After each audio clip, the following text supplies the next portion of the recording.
202.67 Infants and Incapacitated Persons Claims and Proceedings. A. The settlement of an action or claim by an infant or judicially declared incapacitated person, including an incompetent or conservatee, shall comply with CPLR 1207 and 1208, and in the case of an infant, with Section 474 of the Judiciary Law. The proposed order in such cases may provide for deduction of the following disbursements from settlement. Again, the proposed order in such cases may provide deduction of the following disbursements from the settlements. 1. Motor vehicle reports. 2. Police reports. 3. Photographs. 4. Deposition, stenographic expenses. 5. Service of summons and complaint and of subpoenas. 6. Experts' fees, including analysis of materials. 7. Other items approved by court order.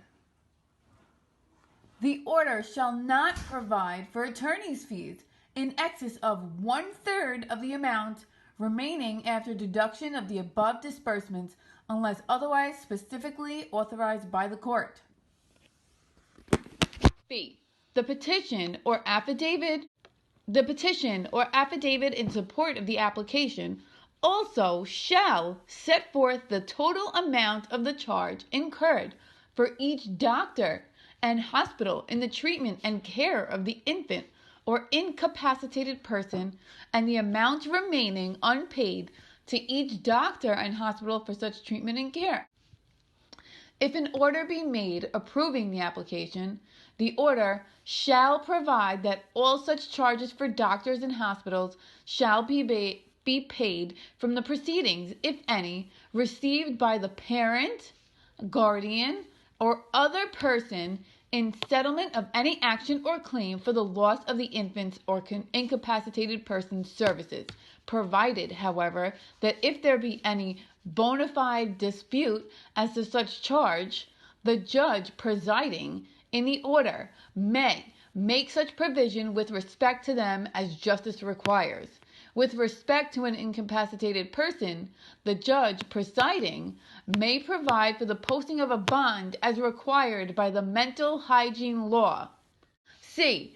If the net amount obtained for the infant or the incapacitated person in any approved settlement does not exceed the amount set forth in CPLR 1206B, the court may permit it to be paid pursuant to CPLR 1206B.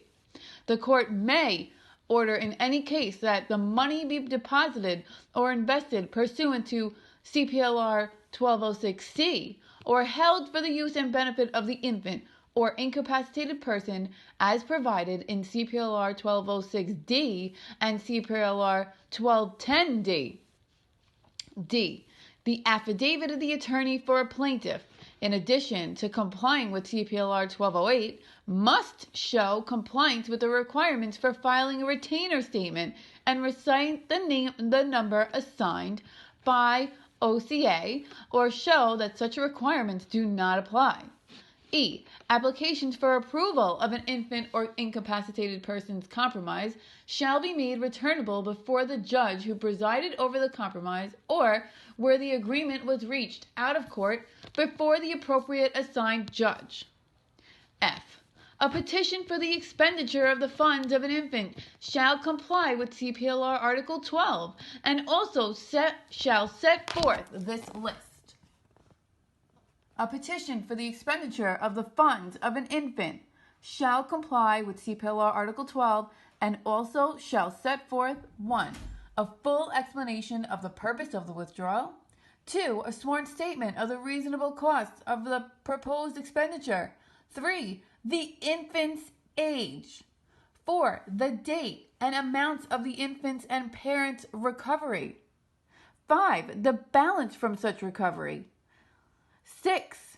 The nature of the infant's injuries and present condition. 7. A statement that the family of the infant is financially unable to afford the proposed expenditures. 8. A statement as to previous orders authorizing such expenditures. And 9. Any other facts material to the application. G. No authorization will be granted to withdraw such funds except for unusual circumstances. Unusual circumstances where the parents are financially able to support the infant and to provide for the infant's necessaries, treatment, and education. H. Expenditures of the funds of an incapacitated person shall comply with the provisions of the Mental Hygiene Law.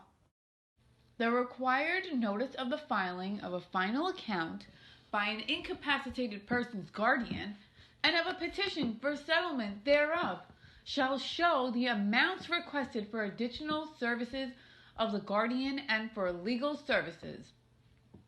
Prior to approving such allowances, the court shall require written proof of the nature and extent of such services. Where notice is given to the attorney for the Veterans Administration. If the attorney for the Veterans Administration does not appear after notice, the court shall be advised whether the VA attorney has examined the account and whether he objects to it or to any proposed commission or fee.